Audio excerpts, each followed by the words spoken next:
So I want to ask everybody to do me a favor. I'd like to ask everybody here to come and sit on my lap. Yes, come really. I took a bath last week, so don't be nervous.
Hare Krishna, Hare Krishna, Krishna Krishna, Hare Hare, Hare Rama, Hare Rama, Rama Rama, Hare Hare, Hare Krishna, Hare Krishna, Krishna Krishna, Hare Hare, Hare Rama, Hare Rama, Rama Rama, Hare Hare, Hare Krishna, Hare Krishna, Krishna Krishna, Hare Hare, Hare Rama,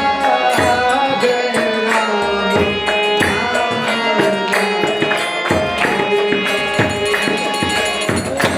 Hare Krishna, Krishna Krishna, Hare Rama, Hare Rama, Rama Rama,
Krishna ki Shrimati Jala Shivanai Timati Mahabharata Shivana Swami ki Shivana Shivadadevi Shrimati Shivadhanam Shivarshan ki Shri Premdata Nityananda Prabhu ki Shri Prem Purushottam Sachinandana Gora Hari ki Bolo Giriraj Maharaj ki Shri Bhavara ke Gopremanande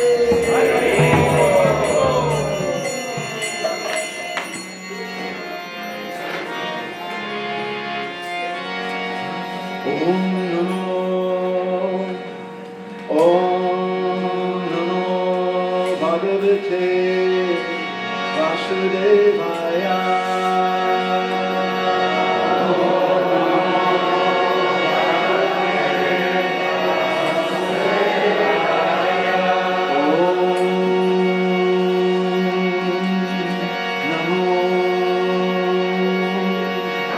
Bhagavate Vasudevaya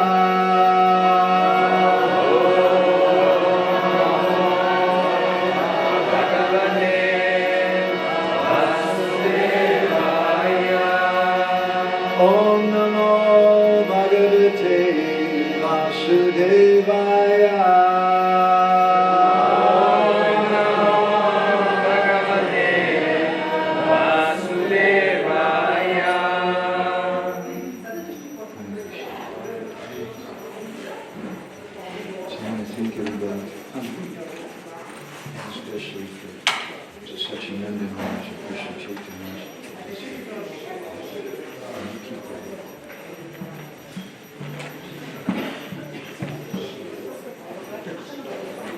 each and every close my answers for 10 years to come here. This is the first year. So if anybody's upset about me being there, you can blame me. So our subject for the next few days is a topic we're calling the art and heart of Vaisnava Sanga. What does it mean? What is the heart of Vaisnava Sanga? What do you think? Krishna is the heart of Vaisnava Sanga. Krishna says, Sadhavo Hidayam Mayam, Sadhanam Hidayam Tvaham, Mananyate Janati, Naham Tebyo Nanavati. He says that the devotees are in my heart, I'm in the heart of my devotees. I don't know anything but my devotees. My devotees don't know anything but me. Srila Bhaktisiddhanta Saraswati Thakur commented on this verse once. He said that who is the Paramatma in the heart? It's Krishna. But who is the Paramatma in the heart of the Paramatma? It's the devotees. So that's the heart of Vaishnava Sangha. But then what is the art of Vaishnava Sangha? That's really what we want to speak something about. It's a topic which includes building community. It's a topic which includes making madhyam community. And we have a lot of things we want to discuss with all of you. The first question I have, I want to support what Sachinanda Maharaj is saying, because this is the whole purpose of this Sangha, that we're coming together. It's the art and heart of Vaishnava Sangha. We want to remember Krishna. That's the heart of Vaishnava Sangha. But our unpalatable question is that how is it that although devotees, they may be doing so many different things and seemingly remembering Krishna, but it doesn't exactly work. How is that? And why is that? That's a question that we have in front of us today. Because when you want to plant a garden, you don't just go out in the backyard and throw a bunch of seeds and say, you guys grow. But first of all, you have to cut the weeds. And then you have to plow the ground and make it nice and soft. And you place the seeds there very gently. You put some water, maybe some fertilizer on them. That's our system. So, to begin with, we need to understand something. What is not Vaishnava community? We need to cut the weeds. We need to understand what is going wrong sometimes. And I'd like to read you a verse from the 11th canto of Srimad Bhagavatam, which is not commented there by Srila Prabhupada, but by Prabhupada's followers. A nice purport they've given. But I'm going to read to you instead a purport from Srila Prabhupada from a letter that he wrote to Satsvarup Maharaj many years ago. So this is Bhagavatam 11:2-47. Some of you may know this verse. It's an important verse. Archayam eva haraye pujamya shadayete natad bhakteshu chanyeshu sabhakta prakrita smitaha. A devotee who faithfully engages in the worship of the deity in the temple but does not behave properly toward other devotees or people in general is called a prakrita bhakta, a materialistic devotee, and is considered to be in the lowest position. So, this is a very important subject for us today. This verse is speaking about someone, Archayam evahari pujamya shadayete. Someone who's doing archana, evahari to Krishna. Pujamya shadayete, they're doing puja, and shadayete, they have faith in that. But the verse says, sabhakta prakrita smita. Prakriti means material nature. You're probably familiar with that word. So sabhakta prakrita smitaha means that this is a materialistic devotee. He's not someone who's on the spiritual platform. He's on the mundane platform. But he's worshiping the deity, prabhu. And he's doing it with faith. What is the problem? The third line describes natad bhakteshu chanyeshu, that he doesn't give respect to the devotees. He doesn't give respect to other people. So, Srila Prabhupada, he spoke about this, as I mentioned, in a letter to Satsvarup Maharaj. And let's see if I can find that letter.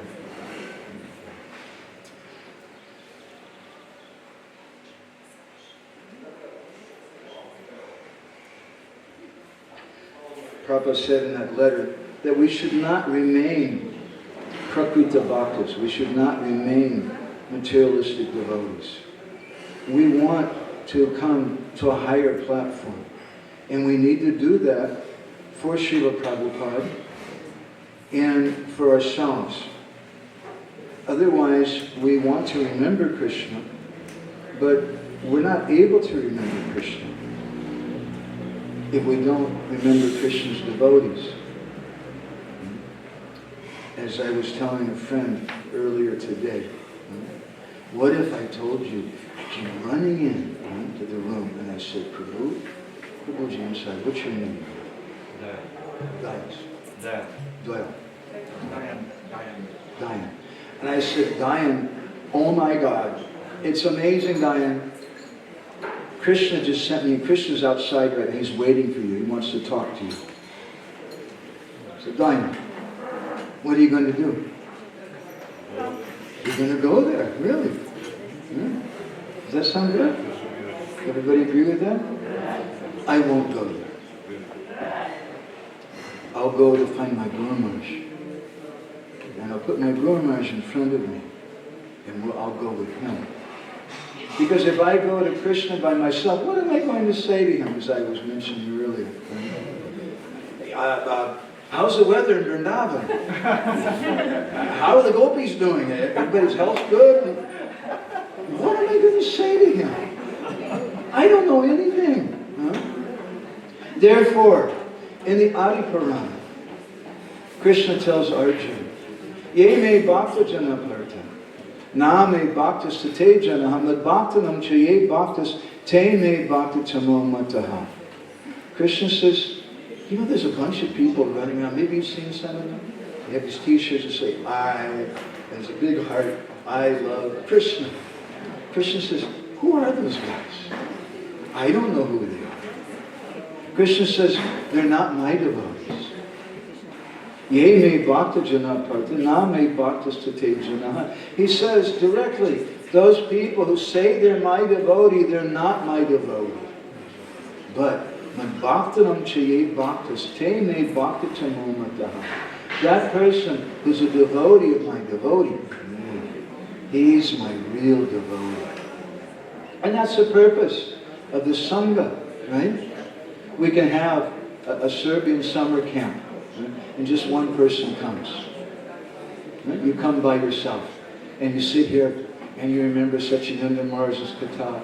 Or maybe that's not fair. You just sit and sing by yourself, and read something by yourself. Is it the same? It's not the same. And Krishna's not inspired by that. Krishna's happy when the devotees come together.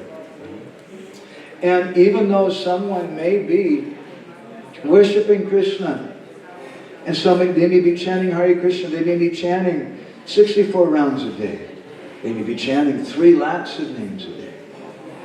But if they don't appreciate the devotees, how will Krishna be pleased with that? So I'm going to sing to you a Bengali verse, and you can chant Hare Krishna in response, except for the Bengali scholars amongst you. And the Bengali scholars here, you can repeat the verse. This is from Chaitanya Bhagavat, and this is instruction from Sri Chaitanya Mahaprabhu. Thakura Chaitanya Bole Suno Sarvajan Sakrit Murari Ninda Kori Jai Jan Bolo Hare Krishna, Hare Krishna, Krishna Krishna, Hare Hare, Hare Rama, Hare Rama, Hare Hare. Kriti Ganga Snani Par, Mahika Nishta, Ganga Hari Nama Tari, Kori Jai Bolo Hare Krishna, Hare Krishna, Krishna Krishna, Hare Hare, Hare Rama, Hare Rama. Chaitanya Mahaprabhu says, Thakur Chaitanya Bole, Mahaprabhu saying, Suno Sarvajan. Hey! All of you, listen carefully. Suno Sarvajan. Sakrit Murari Ninda Kori Jeja. Whoever criticizes my devotee, like Murari Gupta, they may say, Prabhu, it's not a problem. Vaisnava aparad is not difficult because I do Tulsi Puja every day. I live in Mayapur, I take bath in the Ganga, so I can criticize a few devotees on Facebook. No, I got it covered, no problem. I chant japa, and on all that offenses goes away. Chaitanya Mahaprabhu is saying, Koti Ganga Snan, you may take 10 million baths in the Ganga. I don't care. Chara Nahika Nishta. That's not going to help. Ganga Harinama Tari Koriba Samhar.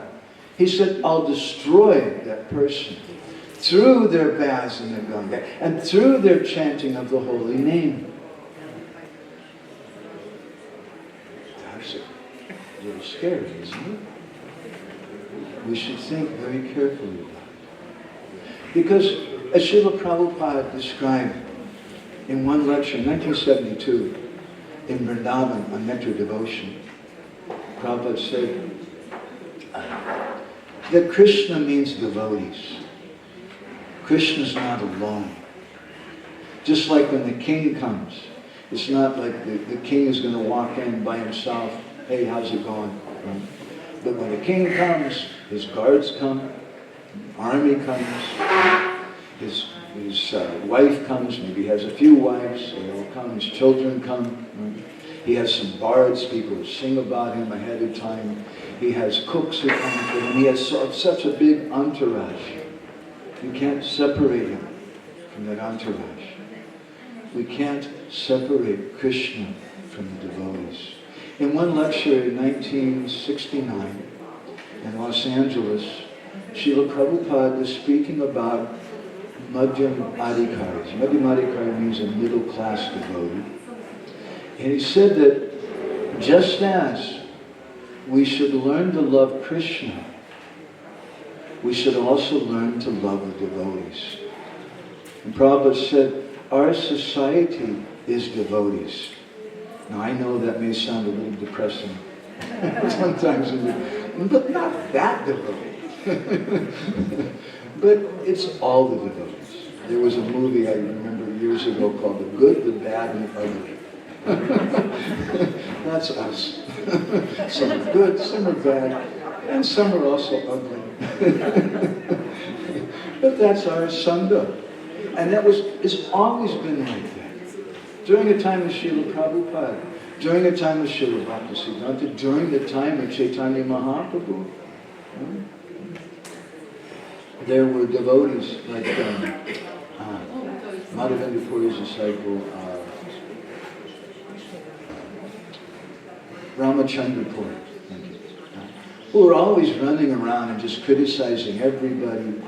And the devotees were going a little crazy. This guy is just too much. And finally Ramachandra Puri started criticizing Chaitanya Mahaprabhu. And the devotees were very upset. But Mahaprabhu told them, hey, he's my senior devotee. He's a disciple of my Guru Maharaj. So he's a disciple of my Param Gurudev. You should be respectful.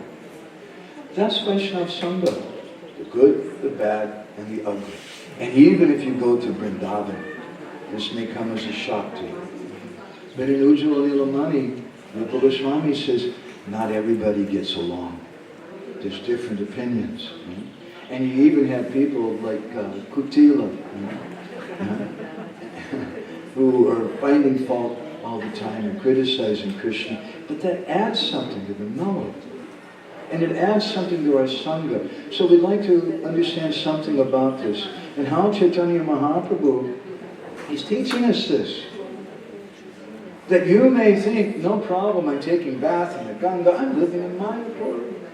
I'm chanting the holy name. It doesn't, I can criticize the Prabhu, I'm just telling the truth.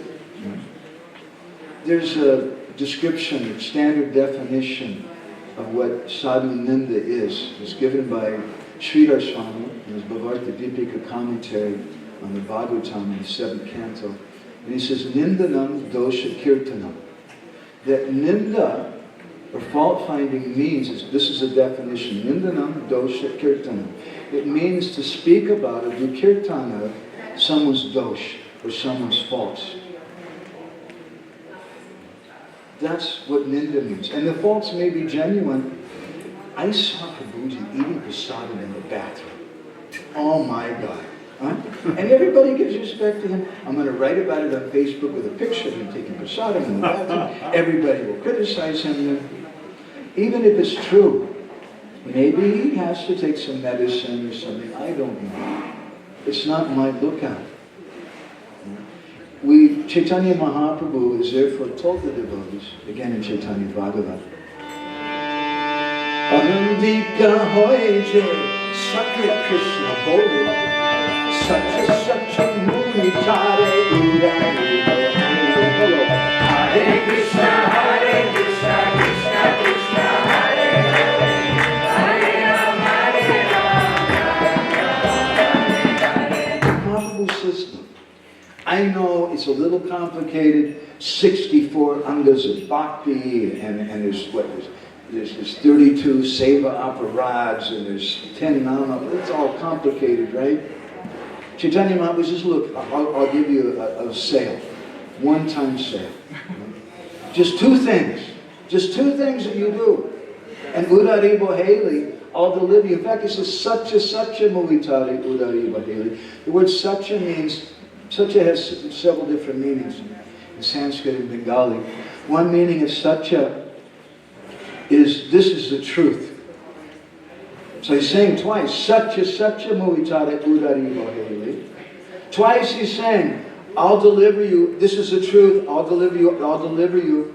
Another meaning of Satya is that I swear, I vow. I make a vow.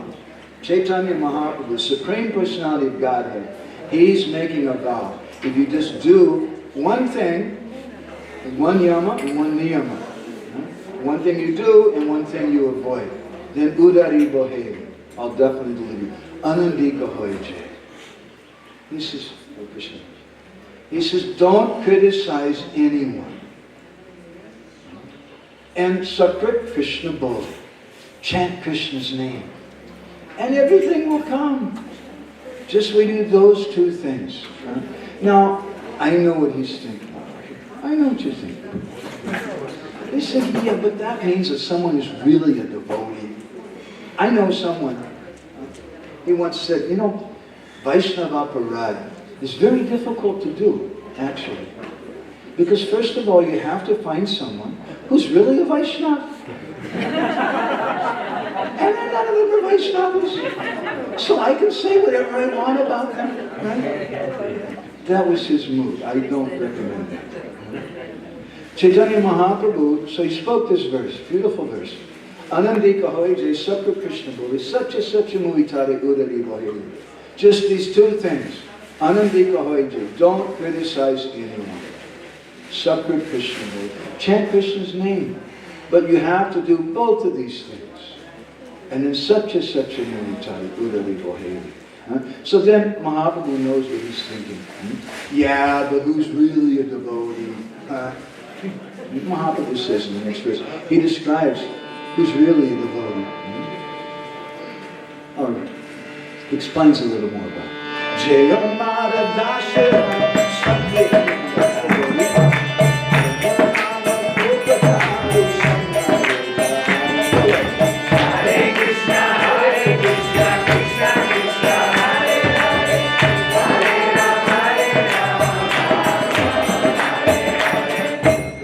same thing. Jaya Mara Dasara Sakrit Nindakori.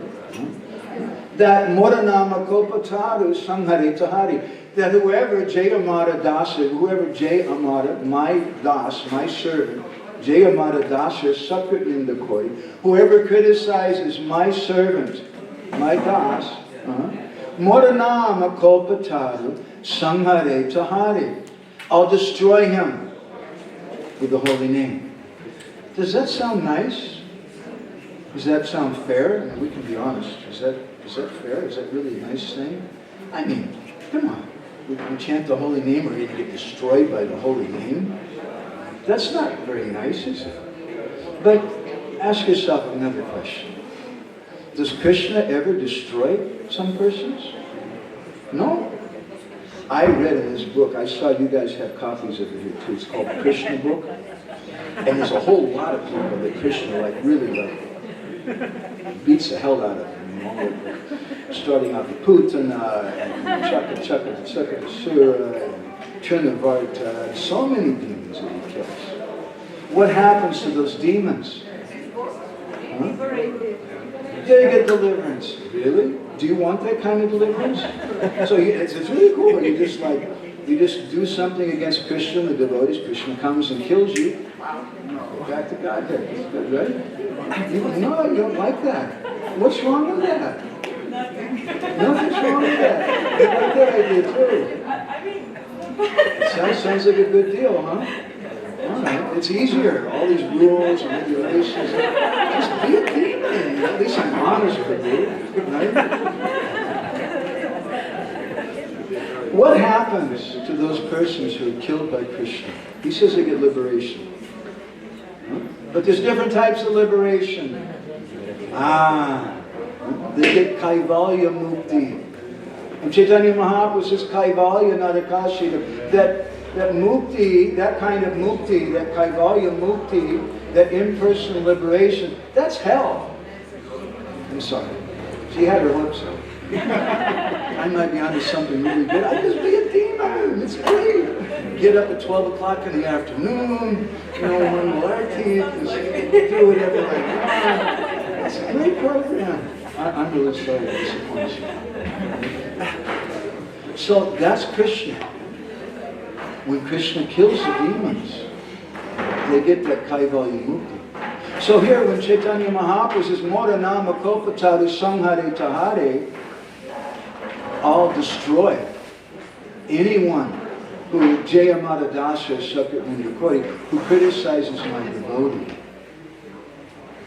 There's no commentary explaining that. But we can say one thing for sure, that Krishna kills some people, he destroys them, and they get Kaivalya Mukti. And we can also say, for certainly based on Bhakti Sandarbha Jiva Goswami, that when we began to criticize the devotees, a lot of things happen. It's a terrible offense, but probably the worst thing that happens, the two worst things. Number one, you start losing your taste for Krishna consciousness. And the second thing is, you start developing a propensity to criticize others. So remember, Sridhar Swami's definition of what is ninda, what is criticism. Nindanam, dosha, kirtanam. Very simple Sanskrit. Nindanam, dosha, kirtanam. Dosha doesn't mean something you eat in South India. There's a kind of dosha like it. But dosha here means fault. Nindanam, dosha, kirtanam. To speak about someone else's faults, that's ninda. Now, he still has a hope over here. Right? Because Mahaprabhu says right there, he's a lawyer. Jaya Madadasa, that whoever's my servant. So who's really Chaitanya Mahaprabhu's servant? I mean, come on. Right? My friend was saying like that. Vaisnava Aparad is very difficult to do, Prabhu, because first you have to find a real Vaishnava. Right? So then Chaitanya Mahaprabhu explains who is his das. In the next verse in Chaitanya Bhagavat. Now, this is very simple Bengali, and I know all of you know some Bengali because you go to the morning program, you see the Tulsi prayers. Really, this is very, very simple Bengali. So listen carefully, you might be able to figure out on your own what the verse says. Ananta Brahmande Jata Sabha Mohadas Eti Keji Ada Hikse Se Jaya Nasbaro Hare Krishna Hare Krishna Krishna Krishna Hare Hare Hare Rama Hare Rama. Okay. Does anybody understand that? You should learn some Bengali. It's not very hard. What does the word ananta mean? Unlimited. See, she's a Bengali style, right? Oh, very good, thank you. Ananta Brahmanda. Brahmanda is another common word. Universe, right. Now, this is a little more technical, okay? Brahmande. Right? When you have the sound Brahmande, that's Bengali grammar. That means in the universe. So Ananta Brahmande means in all the unlimited universes. Anante Brahmande Jata Sabha. You know what Sabha means? Oh, this is good. It means the same thing as Sarva in Sanskrit.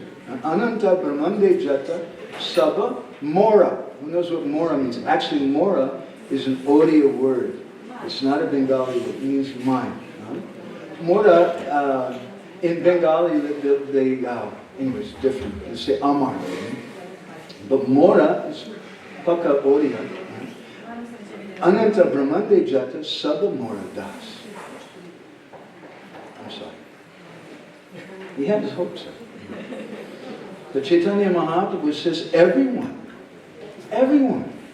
in all the unlimited universes is my servant. And Ete Keje Parahimse Se Jayanas. Anyone who criticizes someone else, they'll be destroyed. It's such a simple movement. So this is the art and heart of Vaishnava Sangha. We want to think of Krishna. That's the heart of Vaishnava Sangha. Krishna is the heart. But sometimes we're not able to think of Krishna. And Rupa Goswami, in Bhakti Rasamrita Sindhu, it's a little postgraduate discussion. But he says when you really want to think about Krishna, you start off with thinking about Krishna's devotees. And the prerequisite to that is associating with devotees and accepting Guru. So really, associating with devotees is our everything. Now, I'd like to say something a little disturbing to all of you. My Guru Maharaj, he once commented that if you go to Krishna And you tell Krishna, please give me your mercy. Namo Brahmanya Devaya, Go Brahmana Hitaya Cha, Jagadataya Krishnaya, Govindaya Namo Namaha. My dear Krishna, you're an ocean of mercy. Please be merciful to me. My Guru Maharaj commented, he said that Krishna may say, I'm sorry, I don't have any left. How will you feel? No? You'll go to the organizers of the Serbia summer camp and say, I want my money back. I came here to get Krishna's mercy, and now he's saying Krishna doesn't have any more mercy. Krishna, my Guru Maharaj said like this, that if you go to Krishna, please give me your mercy, Krishna will say, I don't have any mercy. I don't have any mercy left. This is something which is discussed by Srila Jiva Goswami in his Bhakti Sangarbha. It's a little bit postgraduate discussion, but it's a very, very important topic for us to contemplate when we want to speak about the art and heart of Vaishnava Sanga. So, what is mercy? And what is it that turns, he asks the question, first of all, what is it that makes someone turn their face to Krishna? We can say, what is it that helps someone to remember Krishna? Because that's the purpose of this year's Sangha. And I was thinking, it was such a wonderful katha today. We're coming together and we're doing kirtan. We're having Bhagavatam class together. The whole purpose of the Sangha, we want to remember Krishna. Smartavya satatam Vishnu vismartavya jati chatsaivi vidyasedasya etayori vikinkara. This is the essence of all rules and regulations. Just always remember Krishna. Don't forget Krishna. But what is it that turns our face to Krishna? Because I may be singing Jai Radha Gopinath, all glories to Radha Gopinath, but I have my back to them. So, how do I turn my head? Or Bhaktivinoda Thakur says there's two types of persons, the Bahirmukh Janas and the Antarmukh Janas. Or the external persons who are facing away, and they may be doing kirtan, but they're looking the wrong direction. And it's such an Maharaj saying, hey, look over here. Turn your head around. Be an antarmukh jana. Be an internal person. So Jiva Goswami, he says, what is it that turns our head and helps us to remember God? Ata bhagavat kripaya. Kripaiva tat samukye patamikam karana iti chagonam. Samukhe, to turn our face. Ata Bhagavat Kripaiva. It's the mercy of the Lord. Bhagavat Kripa. And he says, but actually, it's the mercy of the devotees. And the mercy of the Lord, he says, iti cha gonam. Gona means secondary.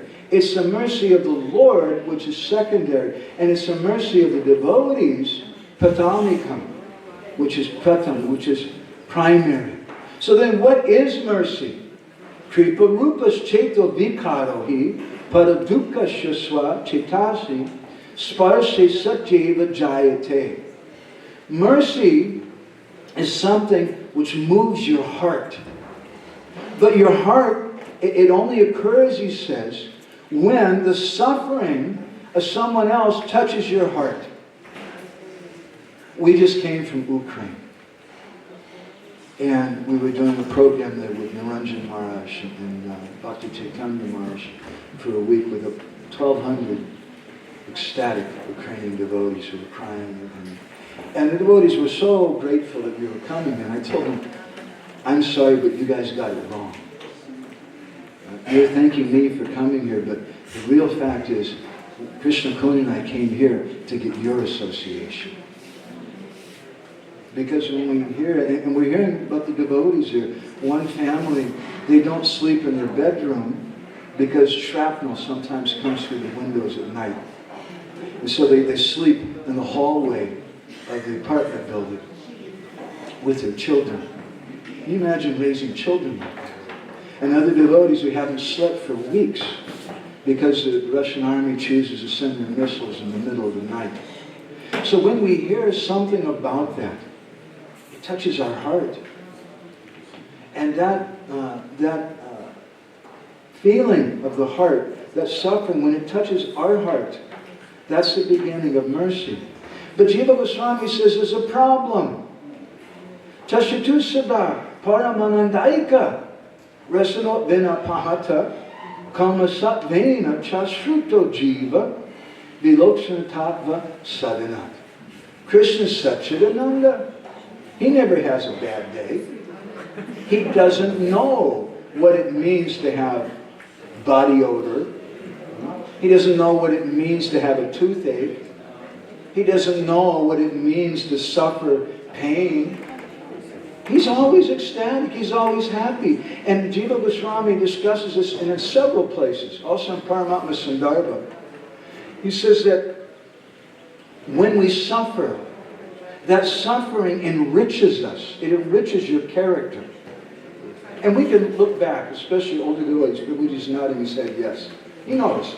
When you have a few gray hairs, you know, you can look back in your life. When we're young, we think, I just want everything to be nice. I'll marry the most beautiful girl in the world. She'll do anything for me. She'll cook for me. She'll always listen to me. She'll never argue with me.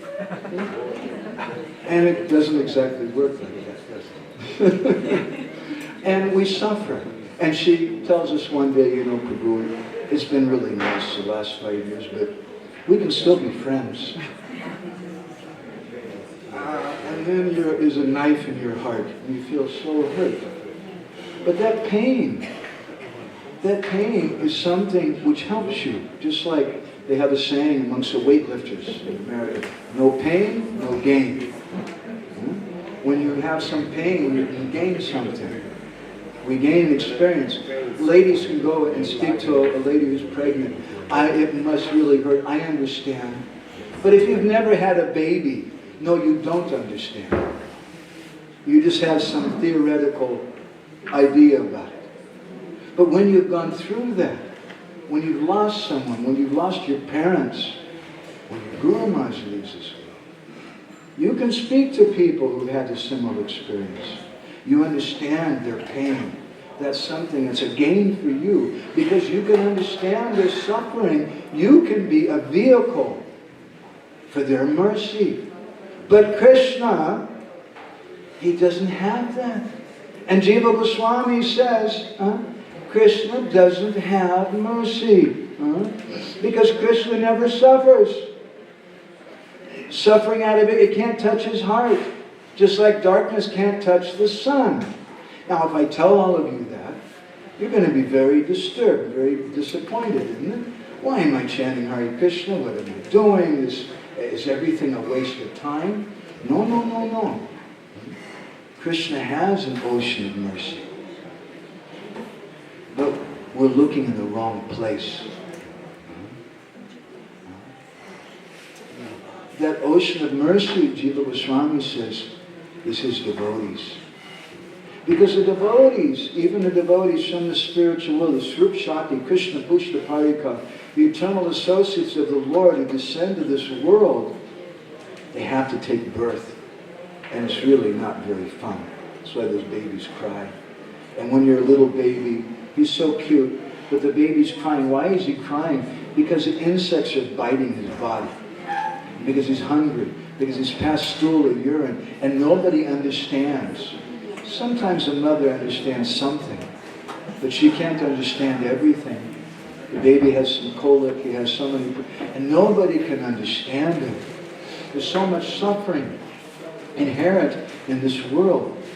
So Krishna, when he wants to distribute mercy, what is he saying? It's not coming to my mind. That Krishna Kripa Srimurti Shri Gurudev. Thank you, Krishna.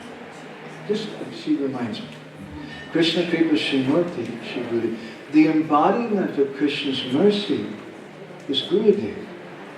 Krishna manifests his mercy through his devotee. And therefore my Guru Maharaj said that if you go to Krishna and say, oh Krishna, hey Krishna Karuna Sindhu, you're the ocean of mercy, please give me some of that mercy. Krishna will say, I'm sorry, I don't have it. I already gave it all away. You're going to the wrong place. The mercy is with my devotees. So that's why we come together in this way. This is the art of Vaishnava Sanga. How to come together and do kirtan and remember Krishna. Because if we don't come together with devotees, how can we remember Krishna? But if we see the devotees, it's very, very easy. We've been living for almost 30 years now. Yeah, 30 years, over 30 years. In Jagannath Puri and Orissa. I love so much being in the Dham. And one reason is not just because we can go have darshan at Petit Pavan Jagannath outside or Tota Gopinath. It's not just that. But because you see so many Vaishnavas. So many devotees of Tilak. And you go to Mayapur. Oh, Mataji, it's so wonderful to see all the devotees of Tilak. And in Vrindavan, you feel so happy. Huh? When you walk the streets of Zagreb, I don't feel as happy. No offense. But if I meet the devotees, I'll feel some happiness. The devotees are our happiness. The devotees are the happiness of Krishna. Therefore, Srila Bhaktisiddhanta Saraswati Thakur, he says that the Paramatma of the Paramatma is a devotee. The devotees are in the heart of Krishna. So if we want Krishna's mercy, we have to go to Krishna's heart. The art and heart of Vaishnava Sangha. The heart of Vaishnava Sangha is Krishna. But who's in Krishna's heart? It's the Vaishnavas. It's the devotees. And so we're here all together. It's kind of like, just to give you a little mundane example. It's a little scandalous, I'm sorry, but before I was a devotee, we used to play cards sometimes. I'm sure none of you ever did that. But we would play cards. And when you're playing cards, you may have 3 people, and they give you 7 cards each, or 10 cards each, or something.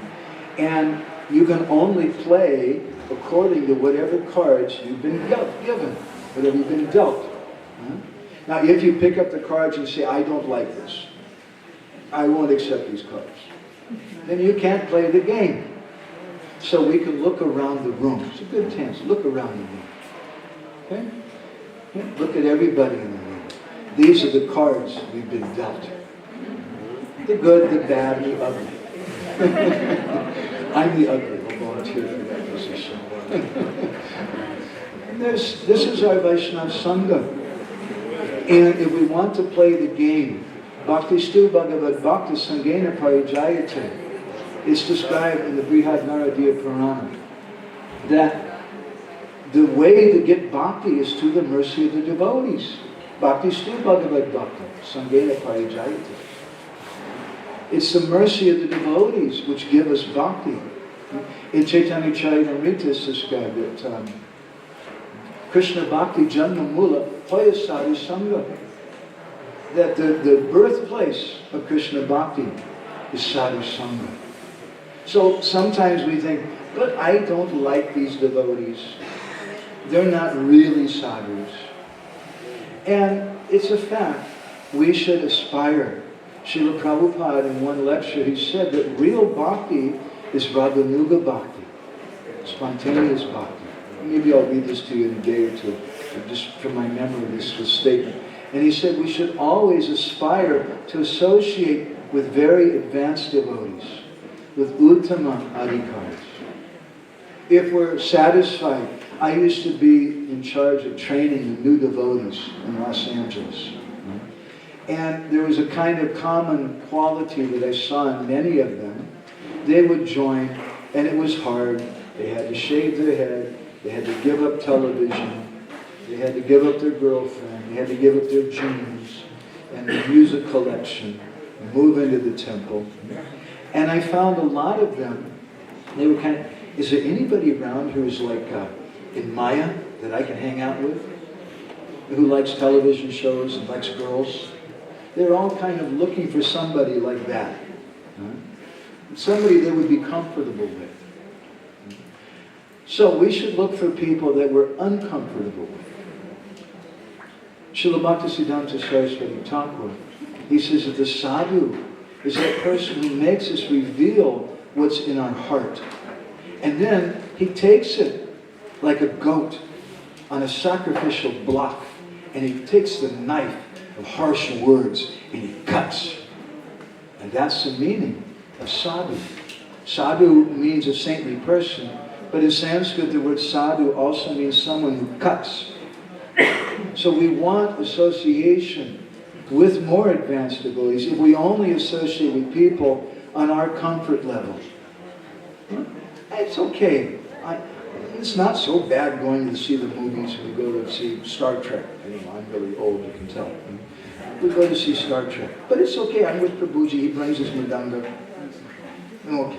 He wears tilak and kutimala. So it's sadhu sanga, right? But it's not sadhu sanga. What is the art of Vaishnava Sangha? The art of Vaishnava Sangha is coming together and doing kirtan and loving the Vaishnavas. There's a story my grandmas also used to tell, that on one occasion there was a quarrel between Vishwamitra Muni and Vishishta Muni. There's a lot of stories about their disagreements. And Vishwamitra was angry because Vishwamitra was angry because Vishishta wasn't giving him respect as a Brahma Rishi. And he said, you're a Raja Rishi, like a king who's saintly, but you're not a Brahma Rishi. And Vishwamitra said, no, I want to be a Brahma Rishi. Why? You don't understand my real position.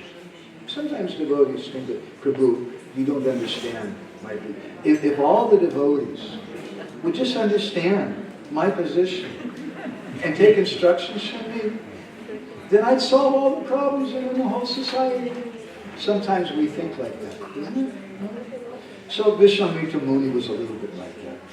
So they decided to go to Ananta Sesh.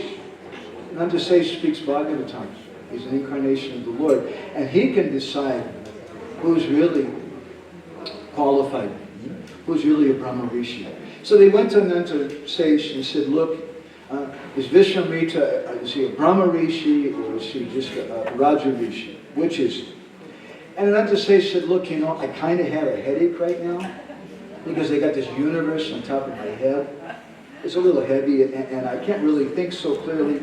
Can you do me a favor? If one of you could just hold on to it for a few minutes and I'll think about it, I'll get a clear head and I can give you a proper answer. And Vishwamitra Muni very proudly stepped and said, yes. By the dint, by the power of my sadhana bhakti, I'll hold the universe on my head. You watch. And Ananta Sesh said, okay, no problem here. And Ananta Sesh gave him the universe, and Vishwamitra Muni took it on his head, and immediately the whole universe started shaking, and Vishwamitra Muni started to become crushed. And Ananta Sesh took it back quickly. And then he said, here, Vishishta, you take it. And Vishishta Muni said, well, I'm not qualified. He said, but you're ordering me. I'll do it, I'll take it on the strength of my sadhu sangha, the association I've had with devotees. And he gave that universe on the head of Vishishta Muni, and it didn't move an inch. It rested peacefully on the head of Vishishta Muni. And then they gave it back to Ananta Sesh, and Vishwamitra Muni said, so? Tell me, who am I a Brahma Rishi? He said, you don't understand? We didn't get it already? Vishishta is a Brahma Rishi, but you're not. By the strength of his sadhu sangha. What sadhana can we do? I think Satchidananda Maharaj, it was maybe Krishna Chaitanya Maharaj, one of them was saying that how Rupa Goswami, I think it was Satchidananda Maharaj, was saying in one verse in Pujavali, that my Lord, when I think about all your great devotees and the sadhana you've done, and what sadhana I do, I went to Mangal Arati last year one time at least, maybe a few times more. What kind of sadhana can we do? And therefore, Tate Krishna Bhaji Kori Guru Seva. Krishna Das Kaviraj Goswami gives us a beautiful secret to our non-bhajan. to our remembering Krishna. We should think of Krishna always. Never forget Krishna. Krishna's in taste of water, and Krishna's in prasadam. When we take prasadam, we should be associating directly with Krishna. It's kind of bhajan. Prabhupada didn't like to talk when he took prasadam. He wanted to concentrate because he's associating with Krishna. He's realizing Krishna to his taste. But how do we come to that point? How do we turn my head? Tate Krishna Bhaji Kori Guru Seva. When I do Guru Seva. And what is my Guru Seva? Tate Krishna Bhaji Kori. My Guru Seva is Krishna Bhajan. What is the point of my Krishna Bhajan? My Krishna Bhajan is my Guru Seva. When I take initiation, Gurudev tells me, chant 16 rounds. But Gurudev, I was already doing that for a year. Before initiation, what's the difference? Chanting 16 rounds before initiation, chanting 16 rounds after, there's no difference, right? There's a big difference. What is the difference? Now Gurudev has accepted me. And now I'm doing this bhajan as a service to Gurudev. Because that's the most pleasing thing. Not that I'm going to please Gurudev by making a big t-shirt of him and jumping up and down saying, Jai Gurudev, Jai Gurudev, Jai Gurudev. That's not pleasing to him. But he's so happy when you chant Hare Krishna. So our purpose, we want to please Gurudev. And Gurudev is pleased and we please the Vaishnavas. I'll tell you one final story and we'll finish. This is from South India in the life of Srila Ramanuja Acharya. Once he was getting ready to go for some Tirtha Yatra, and a large group of disciples were going with him, and there were some organizational problems. You can ask Madavananda and Nityananda Kori. They can tell you there's so many organizational headaches to take care of so many devotees. So he had a big group. So he called two disciples, and he told them that I want you to go. There's one disciple in the next village we're going to come to tonight. His name is Varadacharya. And Varadacharya is a very wealthy man. You go tell him that Guru Maharaj is coming with a group of devotees. And so they went. And that day, yesterday was 46 degrees in northern India. You think it's hot here. It was like in South India that day, maybe it was 46, maybe 47 degrees. Those devotees were walking in the hot sun. They walked for a long ways. They finally arrived at their godbrother's house, the house of Varadacharya. They decided, Guru Maharaj is coming. Varadacharya, when he heard that, he became so ecstatic. He started jumping up and down. Gurudev's coming, Gurudev's coming. He's so happy. And the two devotees are just standing there. You tell Gurudev, I'll take care of everything. The two devotees are just standing there. Okay. Thank you. And they left. And they went back to their Guru Maharaj, Ramanuja Acharya. And Ramanuja asked them, so did you give the message? Yes, Gurudev, they gave the message. And then Ramanuja asked him, so, did he give you a chair to sit in? Did he give you some water? No, Gurudev. Did he say any sweet words to you? Did he welcome you? Guru Maharaj, I think he was just so excited that you were coming that he forgot all about us. The Bhagavatam says, Archaya Nevaharevi, Pujam Yasharayete. Some people, they have faith in worshiping the Lord, or worshiping Sakshat Garitnim, the manifestation of the Lord in the form of Gurudev. But Natad Bhakti Suchanyeshu, they don't appreciate the devotees. They don't appreciate everybody else. We should also respect the non-devotees. Sabhakta Prakrita Smitaha. That's a materialistic devotee. You can't do that. So then Ramanuja decided, we won't go there. He's committed an offense. He didn't receive the devotees with love and affection and offer them some water to drink on such a hot day and some food, something to eat. It's an offense. So without any invitation, without any warning, instead, he went to the house of another Grihastha devotee. His name was Yagyesh. Yogesh's wife is named Lakshmi. Yogesh, they were so poor. They had no problems with insects in their house because all the insects died of starvation. There was not a grain of rice. There was nothing in the house. And Yogesh, he had no work, like some Hare Krishna devotees. Right? And he would go out every day and beg alms. So that day, Yogesh, the husband, was out begging alms. And Lakshmi Devi, the wife, was there waiting for her husband. And all of a sudden, there's a knock on the door. She opens the door. Guru Maharaj.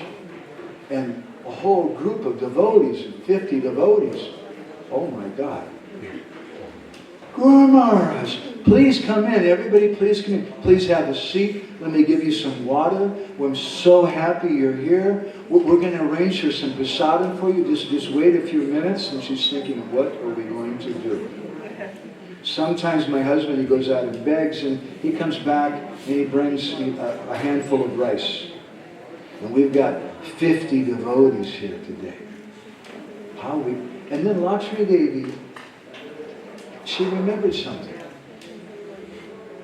This is a very deep point, and it's a little difficult to understand. Srila Bhaktisiddhanta Saraswati told this story. So did our Srila Prabhupada. Lakshmi Devi, she remembered there's this nasty guy, this businessman, wealthy man, lives a few doors down from us. And every day when he would see me, he would say nasty things. Hey baby, I love you. And he would send me messages with different messengers that he should come, I should come and meet him, and he'll give me some money, he'll do this and that. And I wouldn't even look at his face. Nasty person with nasty desires. But Lakshmi Devi thought, maybe this is the solution to my problem. And she went to his house. And she said, okay, here I am. You wanted me. You can have me. But my Gurudev is here, and 50 of my godbrothers.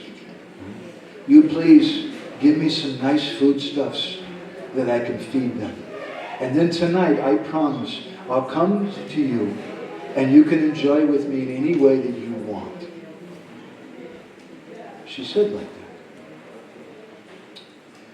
And so that businessman was very happy, very good day, and he arranged for a huge cart, first class ghee, first class rice, nice organic vegetables, and wheat flour, and all kinds of different items and things. And he sent that cart to the house of Yogesh and Lakshmi. And Lakshmi Devi started cooking, and cooking and cooking. And a few hours went by. Yogesh was coming home, and he saw a whole bunch of shoes outside the door. What's going on? And he could smell something. And he comes inside and he sees Guru Maharaj, all the devotees. And immediately he thinks, how are we going to serve them? Today I collected a couple 100 grams of rice. And he smells something in the air. And he goes in to see his wife. What's going on? He sees this crowded kitchen with so many different preparations that Lakshmi Devi was making. And he said, what happened? What's going on? Where did you get all these foodstuffs? And Lakshmi Devi was very ashamed. She bowed her head down. She said, my dear Pati, my dear husband, I have to tell you, I did something bad. And she explained to him what he did. When Yogesh heard what his wife had done, he started shouting very loudly and jumping up and down. Haribo! Haribo! Haribo! He said, you are the most chaste wife. Because you understand that service to Gurudev is topmost. Not just that you serve your husband. You should serve Guru and Krishna and the Vaisnavas. He was making such a noise. Ramanuja came in. What's going on? Oh, Guru Maharaj, everything is okay. And he sat everybody down and they started serving such amazing prasadam. And everybody was like, wow. This is like a Janmashtami feast. So many different preparations, so delicious. And then I'm wondering, where do these poor people get the money to buy all these items and things? How did they do this? And afterwards, Ramanuja, he called for Yagesh. He said, Yagesh, what's going on? I know you're very poor. How did you get all this boga? It's so nice. I'm so pleased with you. You served me, you served all the... How did you do this? And then Lakshmi Devi was there with him. She hung her head. She said, Gurudev, I made this promise. And Ramanuja, then he took some prasadam from his plate, some of his own remnants, and he gave that to them. He said, Yogesh, you go with her when she goes to meet this man. Give him some of my remnants, some of my prasad. Yes, Gurudev. And they went there. The businessman was very happy. Yes, come. And they said, our Guru Maharaj told us we should give you some Mahaprasad. This is for you. Now that businessman was a nasty person, right? The good, the bad, and the ugly. Maybe he's the ugly in the community. But he's part of the community. And he had some piety. He could appreciate the benefit of Mahaprasad. So he took that. When he took the remnants of Ramanujacharya's foodstuffs, the transformation took place in his heart. And he started crying. And he fell at the feet of Lakshmi Devi, that chaste woman. And he begged, he said, please forgive me. I'm such an offender. You're such a chaste woman, and I've said so many very rude and offensive things, and I've had so many evil desires. I've been very offensive. Please forgive me. And he said, that's okay. And he said, one other thing. Could I meet your guru? Yes, come. And they brought him to meet Ramanuja. And when that nasty man came before Ramanuja, he fell at the feet of Ramanuja. Maharaj, I have done so many evil things. I've had animosity and hatred for the Vaishnavas. I've polluted pure women. Please forgive me. Please accept me as your disciple. And Ramanuja accepted him. And then he gave him an instruction. He said, I want you to help this couple. This Yogesh and Lakshmi, you give them money. And Yogesh, when he heard that, he said, Guru Maharaj, please no. Don't do that. He said, we are very happy. We just depend on you. We don't want to depend on anyone else. Please don't do that to us. At that time, another person came. His name was Vardacharya. Ramanuja's wealthy disciple. Remember him in the beginning of our story?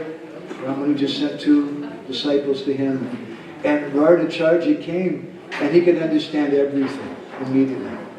That all the devotees were there, they all looked very happy and full. The side of the bellies were very big. They all ate so much. Guru Maharaj came here. He chose not to come to my house because I didn't give respect to some of my godbrothers, to some of the Vaishnavas. And Vardacharya then began to cry. And he fell at the feet of Ramanuja. He said, Guru Maharaj, please forgive me. I realized I was so excited you were coming. I didn't take care of those 2 devotees. I didn't offer them water even, or a seat or anything. It was very bad. But I was so excited. Please forgive me. Please come again to my house. And Ramanuja very mercifully told Vardacharya, yes, I'll come again, but don't ever disrespect the Vaishnavas. Prabhupada used to say that if you love me, you love my dog. So as Prabhupada was saying in that lecture we mentioned in 1969 in Los Angeles, that our movement is devotees.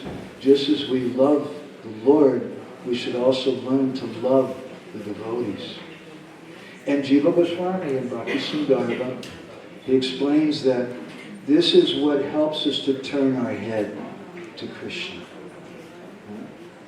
We may mechanically try to remember Krishna, we may do this and that, but what turns our head is the mercy of the devotees.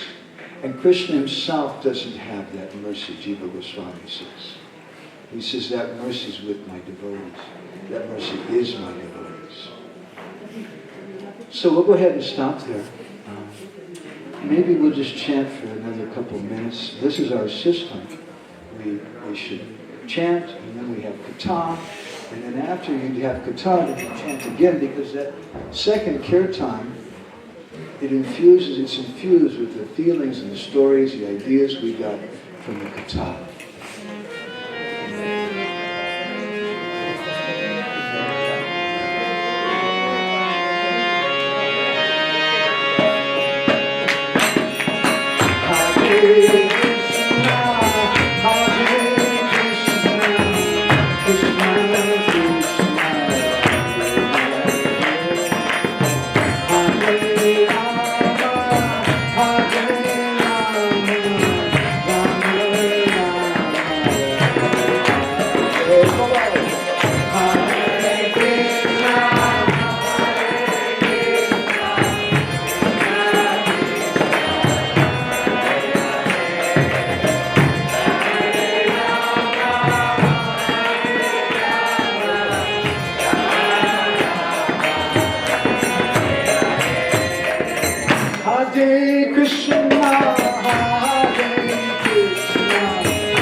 Shishivara Gopinath Joke, Samadeva Bhakta Vinayake, Prema